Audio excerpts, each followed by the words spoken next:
আপনি যদি এখন মারা যান, কালকে একদিন হয়ে যাবে। আপনার মোবাইলে গান থাকবে, অবস্থা আপনি মারা যাবেন, মানুষ দেখবে আপনার মোবাইল চেক করে ওইটাতে গান আছে।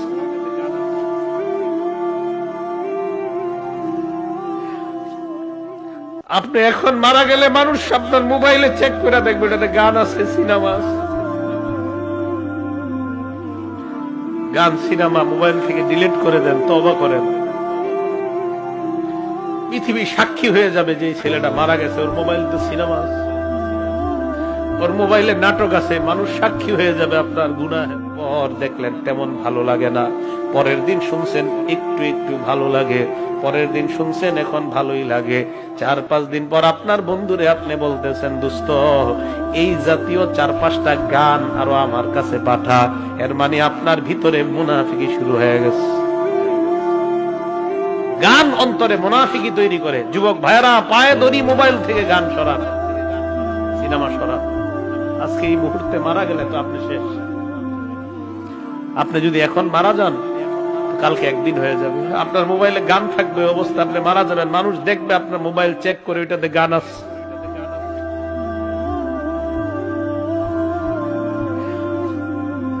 আপনি এখন মারা গেলে মানুষ আপনার মোবাইলে চেক করে দেখবে এটাতে গান আছে, সিনেমা আছে। গান সিনেমা মোবাইল থেকে ডিলিট করে দেন, তওবা করেন। পৃথিবী সাক্ষী হয়ে যাবে যে এই ছেলেটা মারা গেছে, ওর মোবাইল তো সিনেমা আছে, ওর মোবাইলে নাটক আছে, মানুষ সাক্ষী হয়ে যাবে আপনার গুনাহের। মোবাইল থেকে আপনি গান ডিলিট করে দেন, নাটক ডিলিট করে দেন। বন্ধুরা চাপ দিয়ে আমারে ফেসবুক খোলাইছিল, আমারে ফেসবুকে ইসলামী লেখালেখি করতাম। কিছুদিন পর বুঝতে পারলাম এখানে সময় লেখালেখি যদিও আমি করি, মানসিক যুদ্ধে লিপ্ত হইতে হয় ফেসবুকে। মানুষ পক্ষে লেখে, বিপক্ষে লেখে।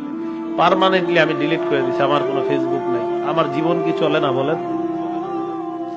চলে, আগের চেয়ে ভালো চলতেছে। আমি যুবক ভাই যারা আছেন, যাদের মোবাইলে গান আছে, আপনি একবার ভাবেন, আপনি মারা যাওয়ার পর আপনার মোবাইল তো আপনার অন্যরা চেক করবে, যারা আপনার খুব ভালো জানে, চেক করে দেখবে ওখানে গান, সিনেমা, নাটক, এমন অশ্লীল কিছু আছে কল্পনাও করতে পারবে না। ছি ছি, ওর মোবাইলে এগুলো, এটা কল্পনাও করতে পারবে না। আবু ওয়াইল মাথাটা নিচের দিকে দিয়ে বলে যে গান অন্তরে মুনাফিকি সৃষ্টি করে, গান নেফাক সৃষ্টি করে। আল্লাহ আমাদের সকলকে গান থেকে, শোনা বলা থেকে বেঁচে থাকার তৌফিক দান করে।